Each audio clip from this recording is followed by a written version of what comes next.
Welcome to 216, a link to the past randomizer podcast. I'm your host, Fear Agent's wife. Today on the show, we have Malmo. Malmo being one of the prominent people in the glitched ALTTPR community. He had a really great conversation with her, and we will get to that shortly. So what is going on? Casual Boots tourney finals are set. Gamma versus Rob J. Beasley. So all of Fear Agent's predictions were, of course, wrong. Bwayne and Jem will meet in the bronze match. Fear will take Bwayne there. So for the finals, Fear have to go with his boy Gamma Chew.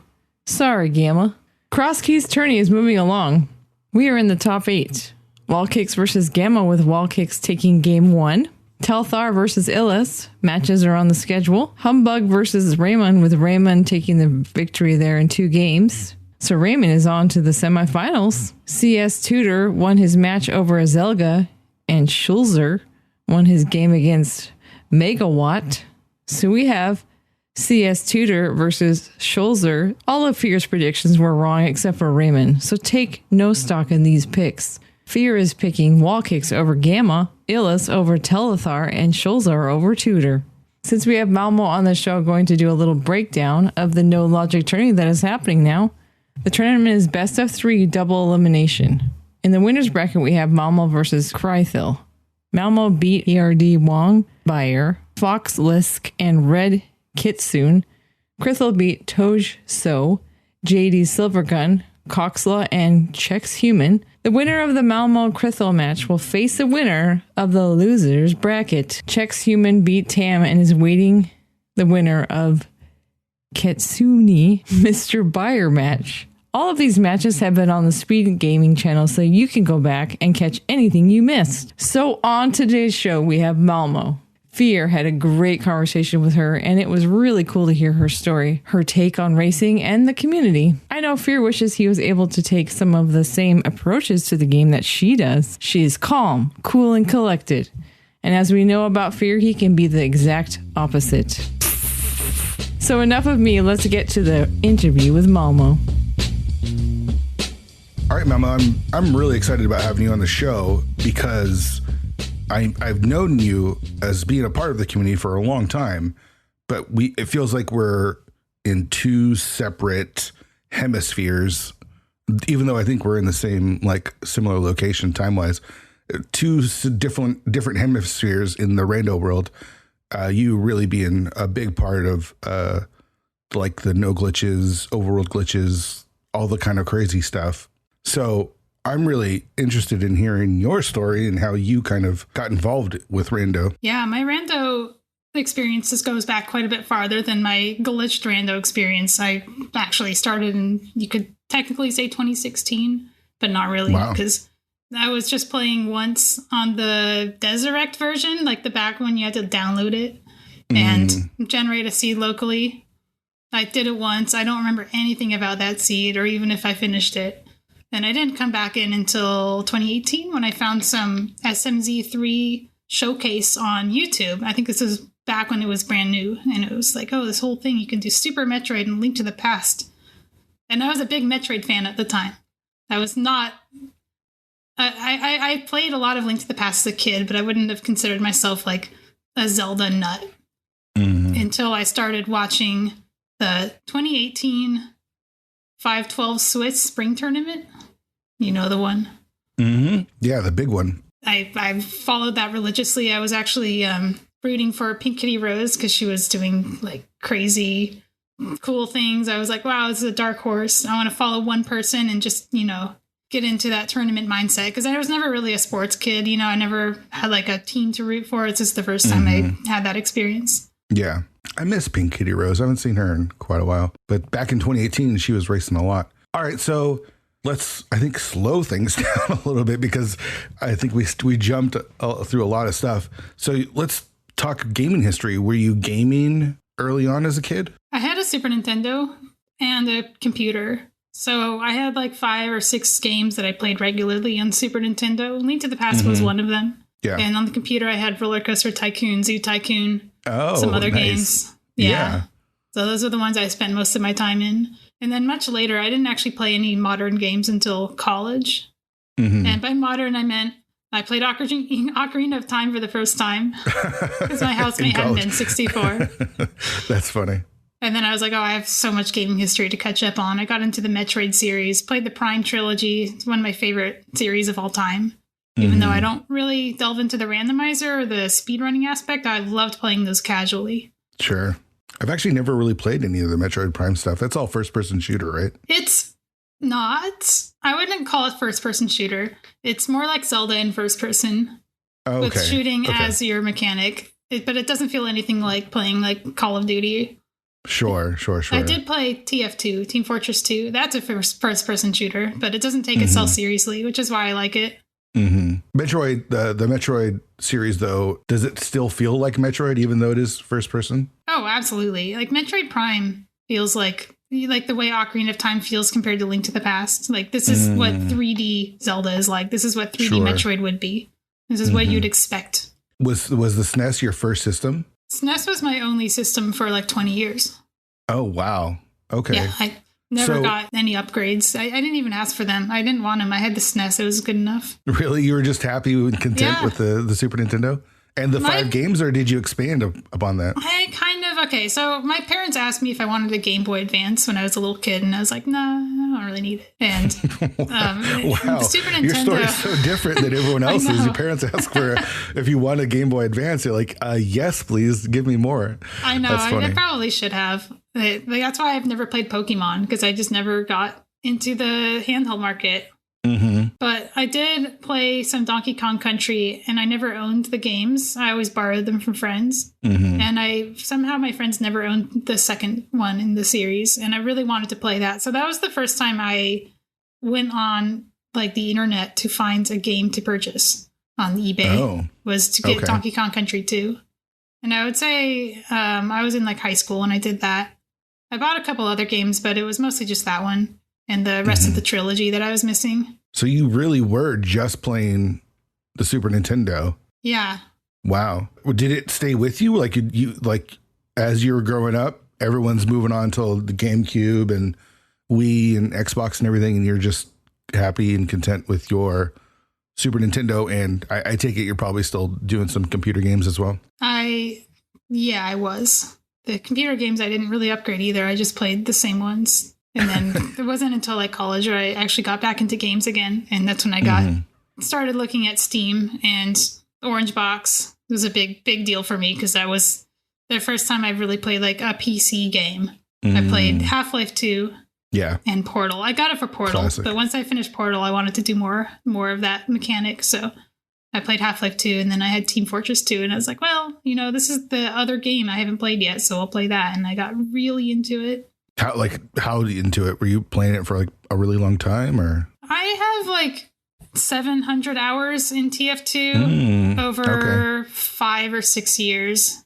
So with some gaps. The answer is yes. Yeah. Yes. But I didn't play it competitively.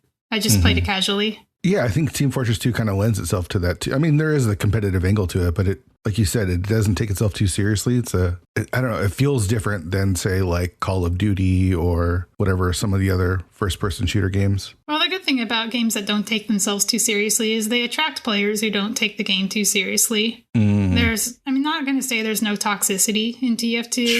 Sure. But when you're on just a random casual server, most people are just goofing around. Yeah. I take it that's what you gravitate towards, is the less serious, like super gamer mentality, and more like, let's just have a good time. Yes. Which is why it surprised me so much when I picked up the Link to the Past randomizer and started playing it competitively. I wasn't expecting that to happen.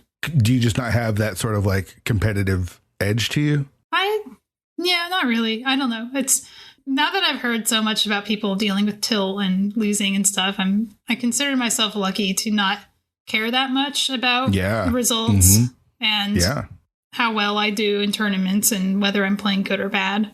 All right, so were you watching Twitch or anything before you got into Rando, and when you first found Rando in 2016 even?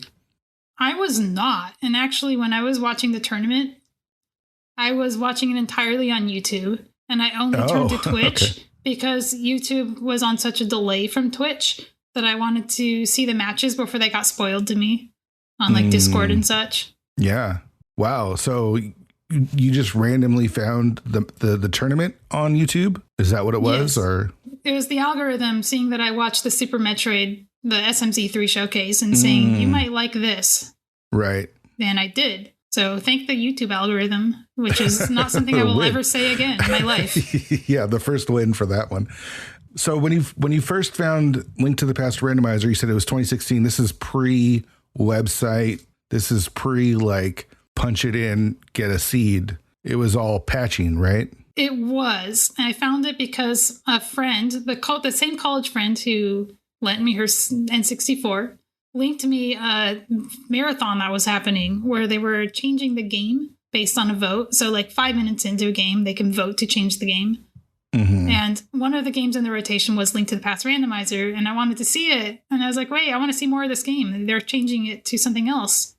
So I went on YouTube and looked for a playthrough, and I found one by some channel called Turn-Based Comedy, and I watched them play it a couple times, and then I decided to try it for myself, and then I put it down for 2 years. So you just did the one seed? Is that what you tried? And how did that first seed go? Do you even remember?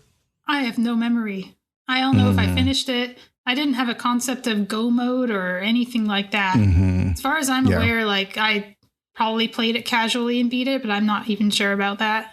Sure. What's your sort of game style? Because you're not coming at it as like a super competitive, I got to beat everyone or get everything. Do you find yourself as a completionist though? Do you like to play through the entire game, or do you like to 100% them? Like how do you find some of these older, the SNES games that you were growing up with? How was your play style?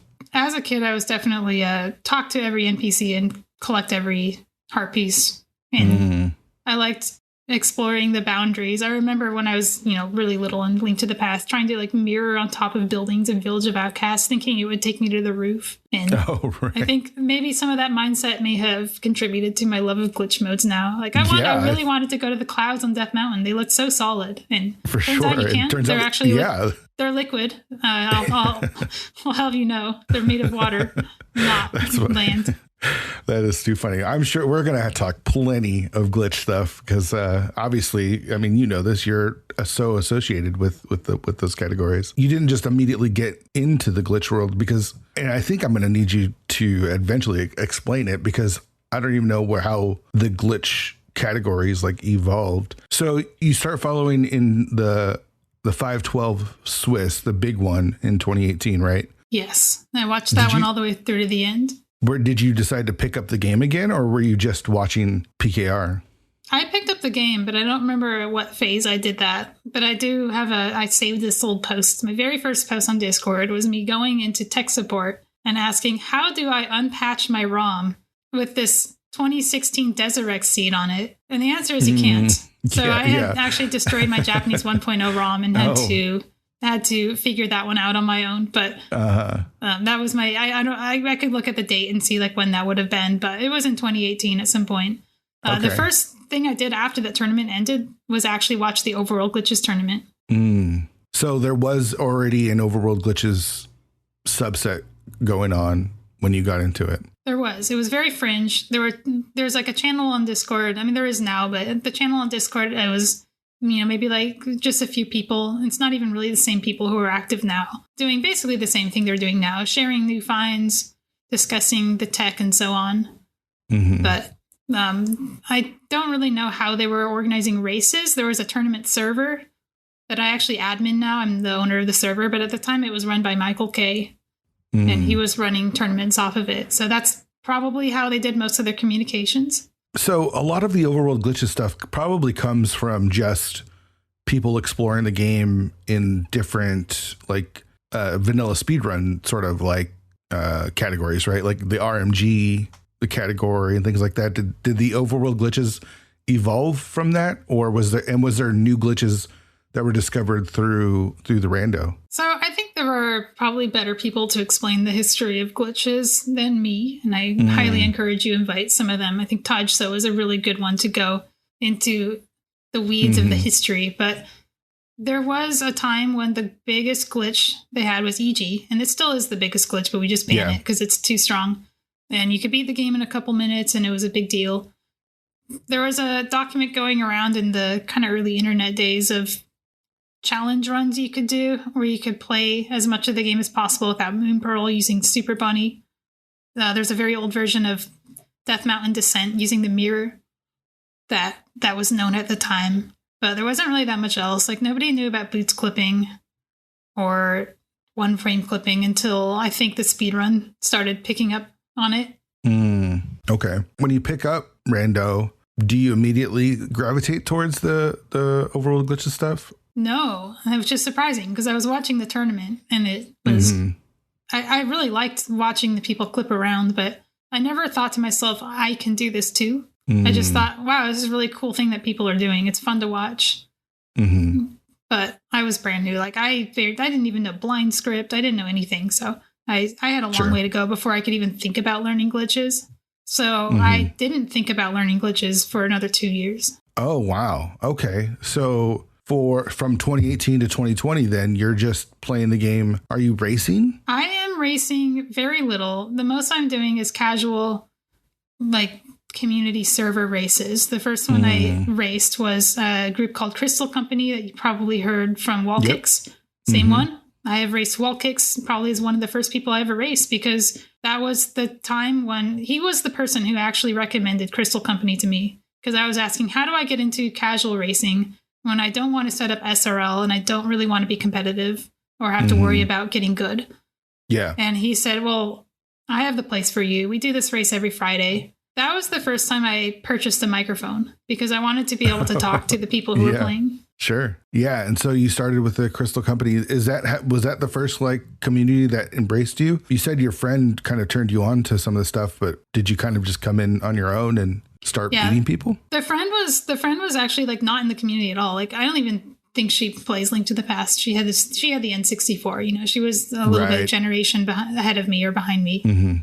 But the Crystal Company community was the first one where I was doing things regularly. And then I started watching some larger streamers for a while and getting into their communities. But mostly I was playing by myself, playing the daily challenge a little bit. If you don't know about the daily challenge, it's the website generates a seed every day. Before there was mystery, they would use a mystery-like algorithm to generate a seed that would tell you the settings. So you could go in and say, okay, this one's Enemizer. I'm going to skip it because I'm not ready for Enemizer. Yeah. So I was doing that. They were async-like, so you could just post your results and nobody cared about cheating or anything. Everyone was just doing it to have fun. And did you do that for a while? Are you still doing that? I was doing it until glitched racing took over my life. Okay. So for like 2 years, though, you're just doing casual stuff. Did you ever join any SRL races? I didn't join races. Well, I joined the Crystal Company races. They were on Speed Racing TV. I never made an SRL account. I never bothered with IRC. I didn't start doing races until race time. Yeah. That whole IRC thing was such a hassle, especially if you're not like super into IRC tech going into it. It took me a long time to figure all that stuff out. And even during those years, it was still such a headache just when it wouldn't connect or whatnot. Race time has definitely made things so much easier. Yeah, race time. I think I can thank race time for getting me the confidence to start joining speed gaming races. So I did my first race against Koi on speed gaming on Restream, and that was my big break. I mean, that was the first time I was really streaming, and definitely the first time I was on Restream. Yeah. How'd that go? It went surprisingly well. I actually beat him, considering he was a much better player than me. It was like, wow, I can beat, this big streamer, it was, okay, I can maybe do this. So I started joining a few more of them. I got like Restreamed a couple times, but I still wasn't doing it that much, and it definitely wasn't joining tournaments. Was it just a normal race mode, or was this overworld glitches already? Oh, no. This is like open, like normal open. Oh, just regular randomizer. Open. Okay. I hadn't learned glitches yet. So you're racing occasionally. You're doing a lot of more offline stuff and just kind of playing casually. When then does the overworld glitches interest come, and how did it kind of grab a hold of you? That started with multi-world. So it actually has nothing to do with watching the overworld glitches tournament, except that I knew it existed. I was playing multi-worlds pretty regularly back in the days when it was fairly new. Mm-hmm. There was async multi-world being organized on the server where they would generate like 50 seeds, and you can just pick one and play it until you can't play anymore, and you have to wait for somebody else to play theirs before you can even get the items you need. And you can probably see where this is going. Somebody didn't find my mitts for like 3 days, and I'm like, okay.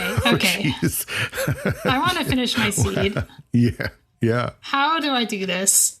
What are the glitches I need to learn to finish without mitts? So I started asking some of the people. Espeon was a big one. Just every time I got stuck, I would ask Espeon, how do I skip this item? And he was teaching me one glitch at a time. Coming with no glitch experience, I was learning these things from scratch and, slowly making my way through this seed that I was stuck in until I beat it without the mitts. And I was like, wow, I just beat a seed without the mitts. I can do this. I can learn overworld glitches. And the spark was ignited. Oh my God, it was. It was so ignited. I was at work. I remember being at work and thinking, when I get home, I'm going to watch some videos. Because back then you had to like watch a 2-hour video to learn glitches. There weren't like individual guides. You had to watch a video of one person explaining how to do every glitch in the game. And you either watch the whole video and learn everything, or you like scrub through the video to find what you need. And so is that what you did? Is you just sat down and watched the entire video and started learning everything that you could? I did. I watched the whole video, and then I played a seed. Did you feel like as you watched that you picked it up quickly, and did it sort of like change your view of what rando was for you? It did. And what surprised me was how not difficult it was to learn these glitches. Because everyone thought like, oh, overworld glitches, I can't do that. You go into that daily challenge and it would roll in overworld glitches, and 3/4 of the people would say, not tonight. I guess I'm not playing tonight. Right. But it made me realize people could learn this very easily if the resources are out there. And the resources aren't watch a 2-hour video. Right. Because that's going to turn off a lot of people. Totally. So yeah. I started creating resources to get more people to learn in a way that's not as daunting as what was available at the time. So what kind of resources were you making? Like, what's out there? The first big thing I made was a map that looks like a map tracker, but instead of the item locations, it shows the clipping spots, the places where you could do glitches, and they were numbered, and you can go into the number and look at a list and say, okay, I'm going to look at glitch number 4. Glitch number 4 is on, the Death Mountain Lumberjack area slope. And you would look at that and be like, okay, there's a thing called Lumberjack Death Mountain Ascent that I could learn.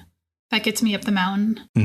Or you'd have like, I need to learn Floating Island. So you look at Floating Island and you look for the numbers around it, and you'd find the one that's called Floating Island Clip, and you could learn that. Is this available still? It is. It's in the pins in the glitch server and in the glitch Discord like sub channel. Okay.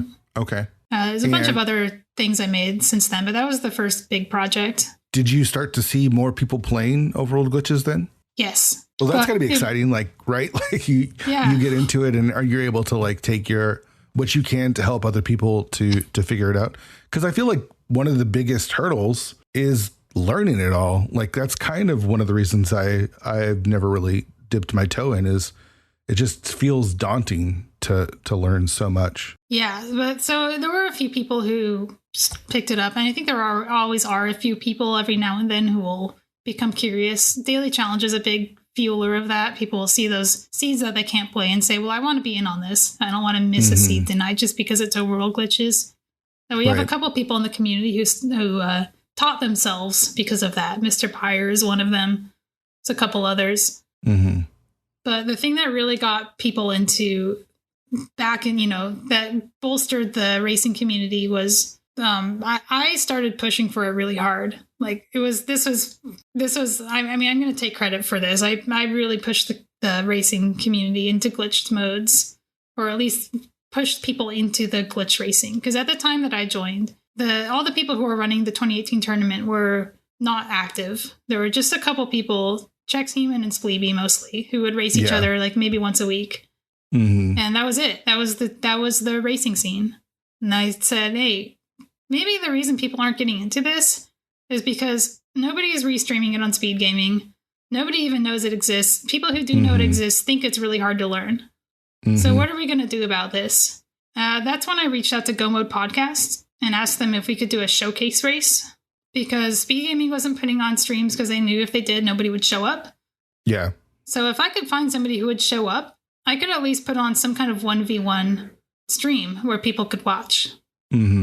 So I got me and Spleeby to race. We raced each other on stream on Go Mode Podcast, and that had enough response that we were able to start organizing weekly races that had more than 2 people on them. Nice. And the first weekly race, I think, turned out 7 people, which is the most had ever showed up in a glitch race at one time, as far as I'm aware. Yeah. I mean, maybe there were some speed gaming dailies that may have had some, but I don't think they ever made it up to 7. People were saying this is unheard of. Yeah, because I was I was running those speed gaming dailies back then in 2018. And if we did overworld glitches, it was like maybe 3 people, maybe 3. Yeah. So. And people were like, wait a minute, if 7 people are showing up to this one race, maybe we could get more. Maybe we could get more people to do this. So people started talking in the Go Mode Podcast Discord about making a mentor tournament just for overworld glitches. And that's what made the glitch community like actually able to do regular races. Is we got 16 people to join this mentor tournament, and 16 is a lot. That's a lot of blood to pump into a community. Yeah, that's awesome. That's super awesome. Way to go, you and Go Mode Podcast. That's awesome. I think it's interesting that it just takes like someone to care enough to try to encourage others to play, right? Like you do what you can to help the community in a way that that helps it grow. And I love seeing those sort of things. Yeah, it's a little bit like what you did with League. You wanted to bring co-op to the community, so you created League. I wanted to bring glitches to the community, so I created the Glitch Mentor Tournament and a whole bunch of other stuff that came after that. Well, what's some of the other stuff that came after that? I started putting together async races because a big problem was everyone was all over the world. And if you were like in the UK or something, you're going to have a hard time finding pickup races. So I wanted to make sure that everybody has a chance to join races and race each other and not just race like the same person every time. Yeah, that's cool. And that's going pretty well, I take it. Yeah, those are still ongoing. Every month I make 10 seeds of various modes. Sometimes I use them to experiment the way like Dunka uses for ladder. You know, like, I want to try this new mode. I'm going to make it a ladder mode this month. So I'll do that with my glitch modes as well. What's your role as the person kind of overseeing? Like, you're not in charge of overworld glitches per se, but you have this like passion for it. It feels like you're kind of overseeing it in a way and trying to make it grow. Are you doing races yourself, or I don't know, kind of what do you feel your role is there? I would say my role is community organizer. I'm not a leader because I'm not making rules except for the tournament rules. But even the tournament rules are often determined by vote. For example, for the No Logic tournament that we're currently running, we voted on a mode that puts an extra fire rod and ice rod in the pool. And that was democratic. That was purely democratic. Like went into Discord and say, react to this if you want this mode, react if you want that mode. Democratic also, we don't have a racing council. We just have, a couple dozen people who say, I think this should be allowed in, overworld glitches, but not in no glitches. Because no glitches, that's determined by the racing council. But anything that's not banned or allowed in no glitches, that has to go through either the speedrunning community or just democratic, and everyone just kind of agrees. Did you ever step into the speedrun stuff? I did. And Overworld Glitches Mentor Tournament is the reason for that, because some of the people we attracted were speedrunners who had done the Overworld Glitches equivalent speedrun called Restricted Major Glitches All Dungeons. Or any %. Yeah, that was a big tournament a few years back. I feel like that saw a lot of runners like either learning that mode or kind of experimenting with that mode. Yeah, that was I would say like right before I got into glitches, that tournament happened. I didn't even know it was happening. I never saw it. I had to binge it later, which is a shame because I run that category now. Oh, but yeah. I got into the category because of all these people in the Overworld Glitches Mentor Tournament who were already running it and were recommending it to me. And that also spawned a new mode called Hybrid Major Glitches, which puts underworld clips in logic without putting like bunny clipping in logic. It used to be that if you wanted underworld clips, you had to do major glitches, which put all sorts of things in logic, like fake fluting and walking around as a bunny in the dark world. And that's boring. And it's not very competitive because if somebody finds the Moon Pearl, they just have a huge advantage. So I found out that you could do glitch toggles with the customizer and create new modes. And that's how we got Hybrid Major Glitches, which is the mode that we ran the tournament off of that year. Can you, because, okay, I don't know, like when you say Hybrid Major Glitches or like overworld glitches or even like no logic, I don't really know what that means, even though I've been playing this game for years now. So what is some of the differences between some of these things? Okay, so we have a few different categories of glitches, a few different rule sets that come from the speedrun. One of the rule sets is no major glitches. The next level up is restricted major glitches, which is no major glitches plus out of bounds clips and a couple other things. And then the level up from that is no EG, which is pretty much any glitch except EG and a couple others. And that's the glitches that you'll see in like a no logic race. We run no logic off of the no EG rule set. We run overworld glitches off of the RMG rule set, except only in the overworld. So if it's a clip done in the underworld, you're not allowed to do it. So you can clip anywhere on the overworld that's allowed, but when you're in a dungeon or in like a cave or something, you're not allowed to clip. Correct. Okay. And a lot of people who are used to the speedrun where that is allowed felt a little bit restricted playing overworld glitches because it's not, it doesn't match to any of the speedruns. Like there's no such thing as an overworld glitches speedrun. So there was a demand for a mode that was A, fun to play, and B, the same rules as all dungeons RMG. And that's how we got HMG. Okay. That makes sense. So what was it about the glitches stuff that captured you? Was it the fact that you were able to do stuff that you shouldn't be able to in the game?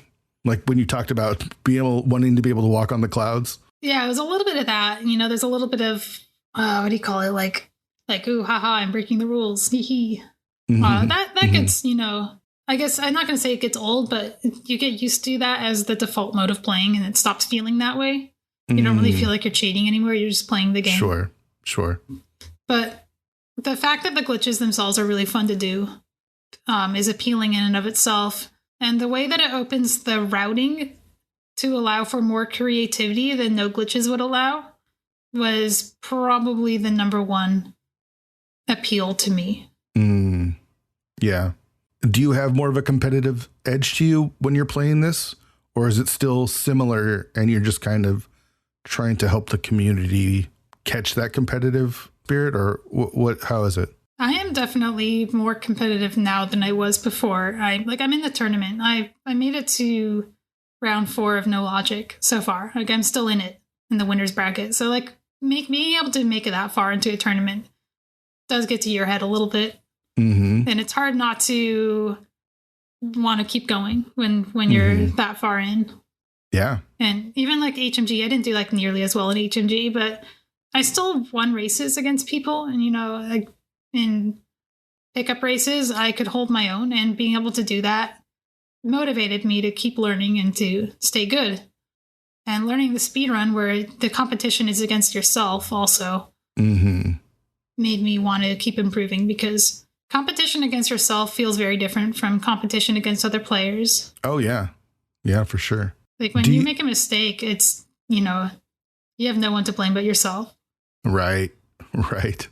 Yeah. I talked a little bit about that with Ari because, you know, he comes from or has built himself up in the NMG world. And it's like, how do you make it so you're not compounding mistake after mistake and turning one mistake into 5 more and things like that? So what do you think has been the thing that has kind of kept overworld glitches from becoming mainstream? Do you think overworld glitches can become mainstream? I think it can't. And I think the reason is that when you do learn overworld glitches, it takes something away from no glitches that makes no glitches less fun to play. And I would be a little bit sad if like everyone just played overworld glitches all the time, because then it would just become Super Metroid Randomizer. And there's a reason that one's so, people consider that to be so hard to get into. It's because it demands so much of you. You have to learn the movement tech. You have to learn the glitches just to get into the racing scene. And I don't think that Link to the Past should go in that direction. Okay. Have you dabbled, because you talked about Super Metroid Randomizer, have you dabbled in other randomizers as well? Not really. I mean, Super Metroid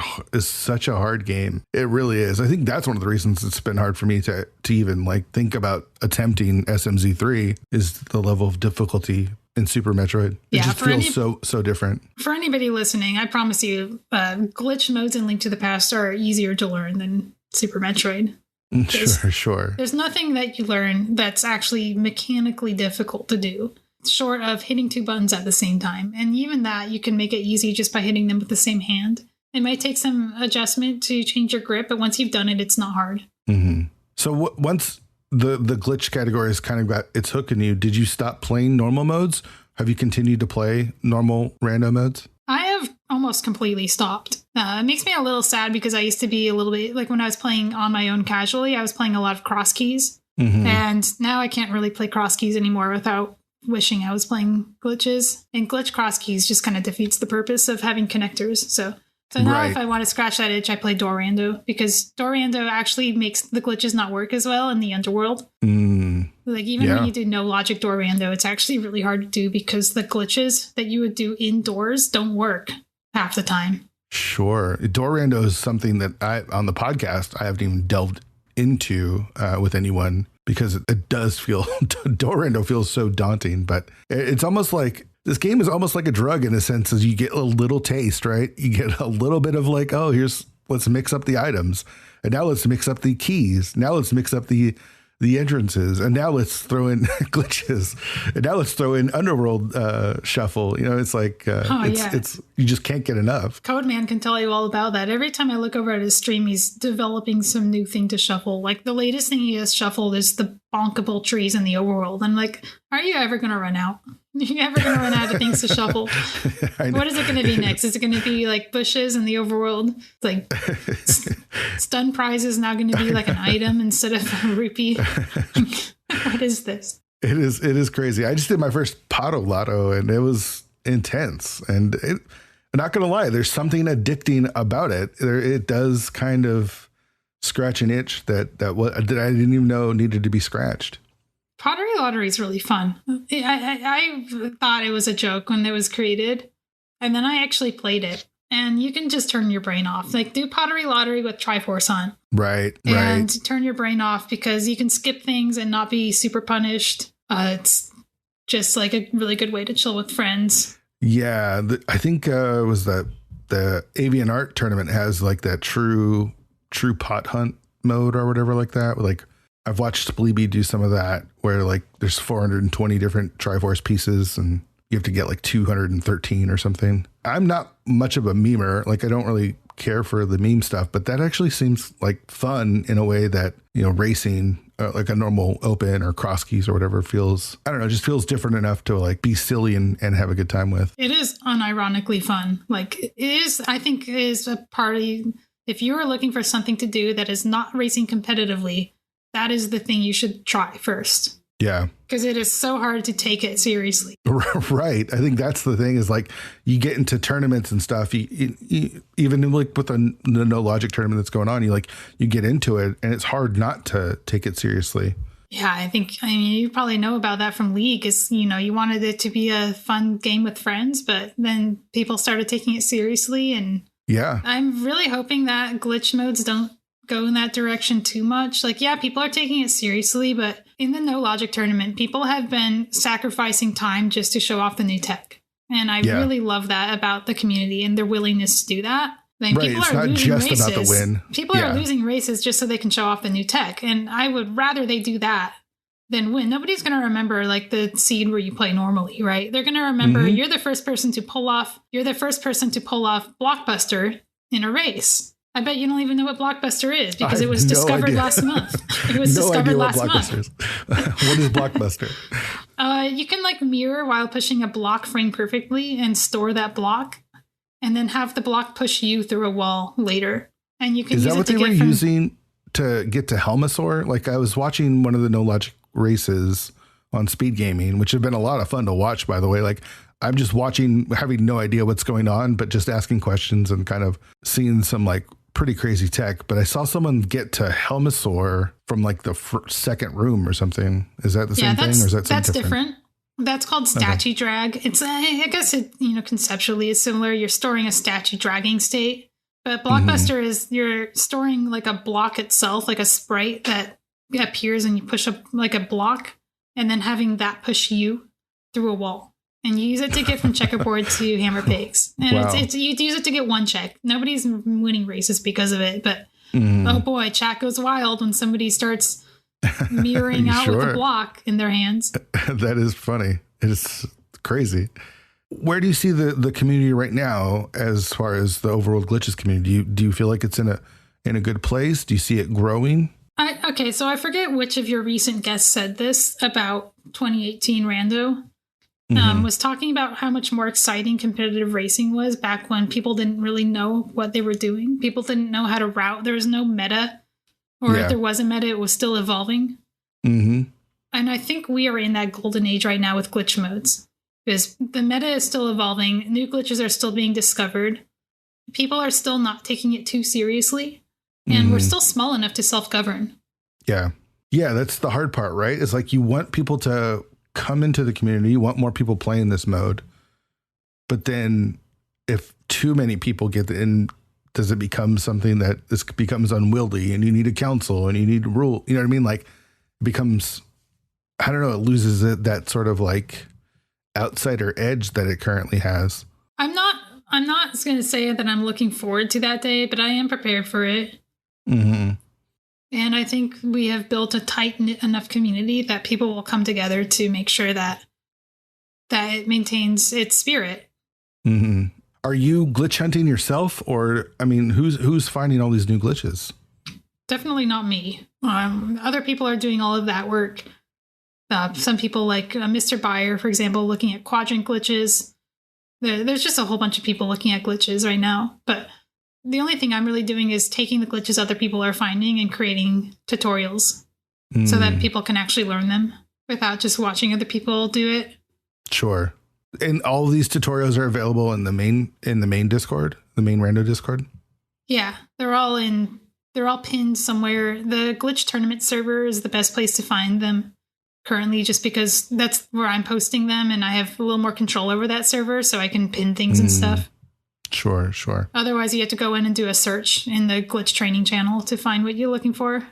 Did you ever think about entering some of the main tournaments, or some of even the more side tournaments or leagues or anything? Did you play League? Nope. I have never joined a tournament that wasn't glitched. I actually made my own league for glitch modes. Me and Krithel put together because I haven't really talked about Krithel yet, but he's like my rando best friend, right? So we play a lot of co-op together. We actually met at ESA this year in person. Oh, cool. We didn't meet for the first time, but like that was the first time we saw each other in person. So like, everyone has a rando best friend, right? Totally. But he and I put together a league, but it was kind of like it was not, it's nothing like yours. It's not like a big thing. It was just a little, find a partner to play co-op modes with, but all the co-op modes are glitch modes. So it's a little bit more, appealing to us.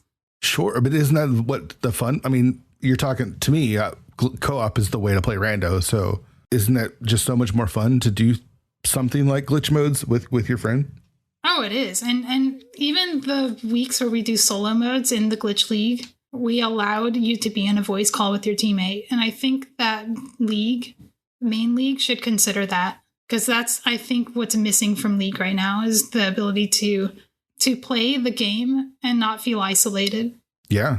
Like, leave that for the main tournament. Yeah. I just wonder, because, I'm no longer part of the league, but it was so hard to convince everyone to do overworld glitches because you're making the community learn a whole bunch of new stuff, right? I don't think overworld glitches should be in League, in my opinion. I think it's okay being siloed. I don't think that's a bad thing. I don't think we should be forcing it on anyone. I think people should want to try it. And if they don't want to try it and they think it's not for them, I don't think they should be like forced into it or pressured into it. That's smart. That's a good way to go about it. Because then it feels like you're making people do something that they don't want to do. And then it's no longer fun, right? It's homework. It's you go to college and you're a science major and they're making you take a lit class and it makes you hate reading because you don't want to be there. You want to learn about biology.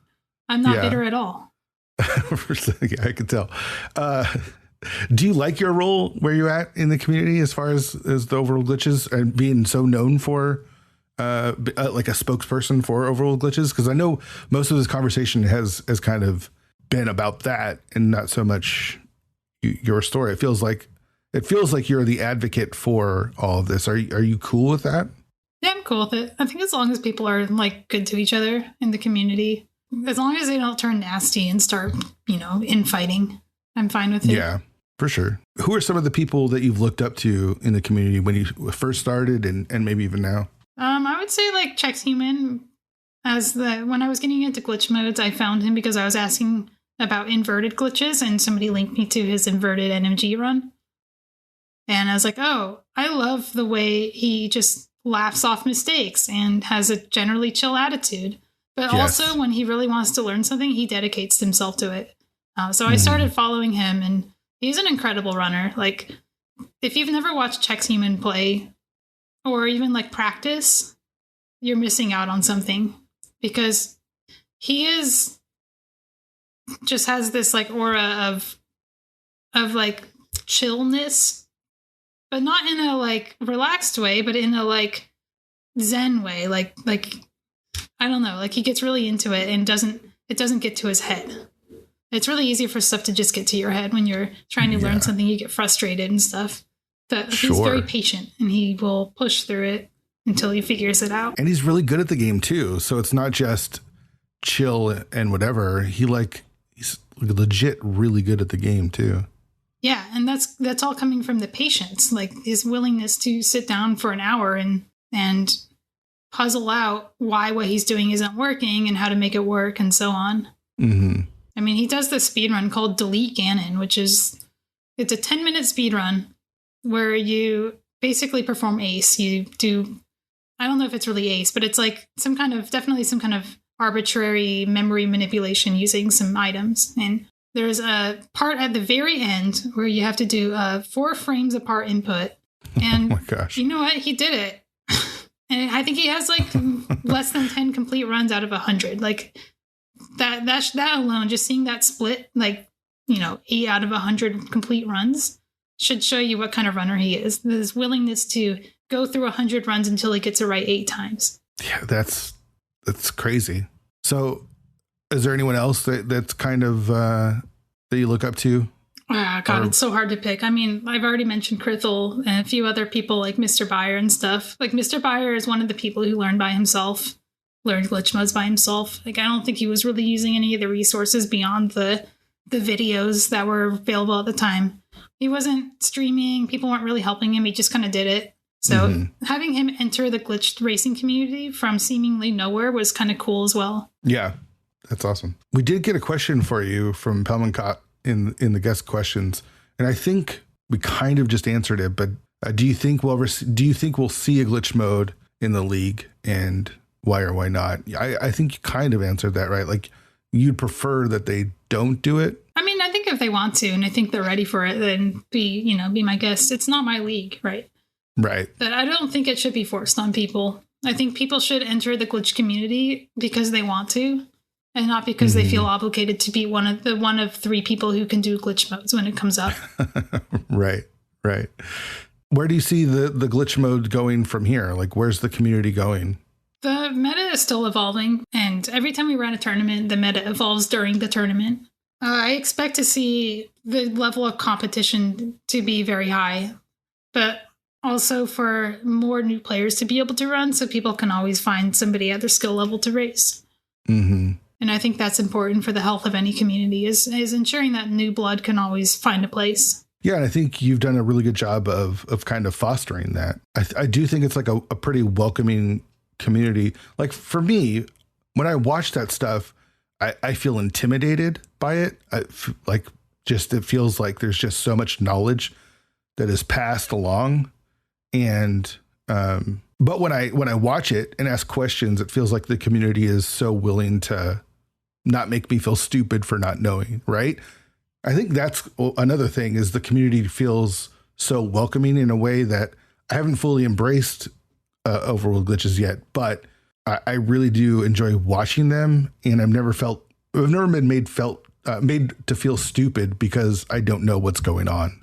Yeah, that's part of what I love so much about the community, is they're always welcoming people with open arms. If you go into Discord and say, I'm going to try my first overworld glitches race, here's my stream link, you'll get people in your chat. Guaranteed. Like, go into glitch training, post your channel and say, I'm going to do a game. Just try it. Like, if and when you're ready to play, I highly recommend doing that. I think everybody should have that experience, because it's just so encouraging, and it helps you get to know the people too. Yeah, because there is games and there is communities where there is a ton of knowledge that's needed to play these games, and there's a lot of knowledge that's needed to play overworld glitches over the regular rando. And you encounter these communities where whenever you ask questions, they make you feel so dumb. You know what I mean? I was so worried about that with this community, and watching the no logic glitches the races on Speed Gaming have been really fun. And I've been watching Spleeby do some stuff as well. Yeah. Keep in mind, if your introduction to glitch modes is watching no logic, of course it's going to look daunting because you're watching the deepest end of the pool. Sure. And if you're watching it now, you're watching the phase of the tournament where, the people who are in it are still in it for a reason. So, but there's also people in this tournament who, here's another, you asked about who do I admire? JD Silvergun is a runner in the No Logic tournament who learned No Logic 2 days before the tournament started. Wow. And that's the kind of runner they are.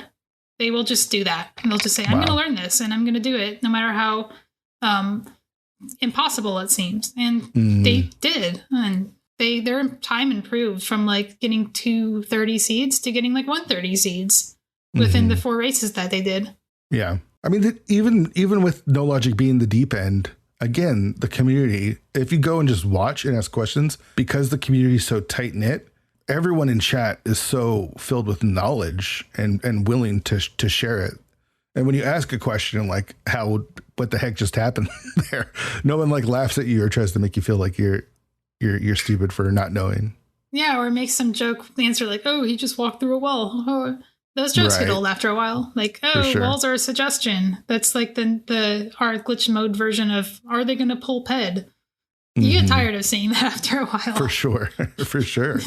And yes, we do have our memes. We have our shit posts, saying like, oh, are we going to tree warp that sword is kind of the current version of, are we going to pull PED? I'm sure that will pass before the next round of No Logic after a few people have, in fact, duplicated a sword using a glitch called tree warp. It's okay, we've seen tree warp. What's the next thing?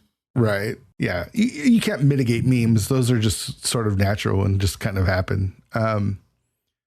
So where do you see your role going forward? Not just in rando, or not just in overworld glitches, but like in rando. Are you enjoying where you're at? Do you see yourself here for the long term? I really want to find a way to rediscover my love of no glitches. I want to learn, like, how do I get back into the shallow end of the pool and still enjoy it? Because that, what I'm calling the shallow end, actually has like 5 branches off of it that are deep in their own ways. Like, yes, you can go into a different deep end. And of course, Dorando is one of them, but playing, competitively in a no glitches mode is another thing I've never done before. Like, I've never been competitive in no glitches. I've only played casually. So I wouldn't know, like, if I jumped into a speed gaming race, I would get creamed. I wouldn't know what I'm doing. Do you have a desire though to kind of get back or get into, for the first time, competitive rando that's not included glitches? Probably not competitive rando, but the other modes that don't have glitch logic, I can consider myself getting into. Like I did used to, and I did used to love cross keys. It was my first love. Yeah. And, Dorando is fun, and Enemizer is fun. And there are a whole bunch of people I don't get to race because they don't play glitch modes. So I'm missing out on a huge portion of the community that way as well. Yeah. Do you have maybe any desire to join the league? If probably not, just because of the time commitment. Yeah. My time, this glitch community running takes so much of my time. Mm-hmm. Like I'm supposed to be helping run the Go Mode podcast mentor tournament, but because it happens during the glitch mentor or the glitch tournament, I just can't put in very much effort at all. Like I don't have the time to keep up with what's going on in that tournament. I don't understand how people can run multiple tournaments at the same time. Running one tournament is enough. That's like, it's pretty hard. All right. So we're getting to the end of the show, and I'm going to ask you the tilt question. You know, that's coming, but your responses in the Discord kind of helped me understand your mentality already. And I feel like, I just feel like you're just like this wealth of knowledge, honestly, not just about glitches, but just the approach to the game and the approach to doing things for the right reasons, if that makes any sense. Like everyone wants to win, and we let that sort of winning mentality overtake logical needs of whatever, right? Like it feels like that becomes the end all, and we get salty out of it. So how do you approach tilt? Do you get tilted? And what would your advice be for me? Okay. So like if you're watching my stream, you might think that I never get tilted. And it's probably true that I don't get tilted when I'm playing the game. But the only reason is because I don't play the game if I am not in the right mindset. I don't play if I'm tired. I rarely play on weeknights at all because work is so exhausting. I don't join tournaments that I'm not fully invested in, that I don't think I'm going to have fun in. And if something is going wrong in the middle of a game, I will just do something else. And I don't mean like quit the game and rage quit. I mean, if a glitch goes wrong in a no logic game, I will do a different dungeon until I have reset myself.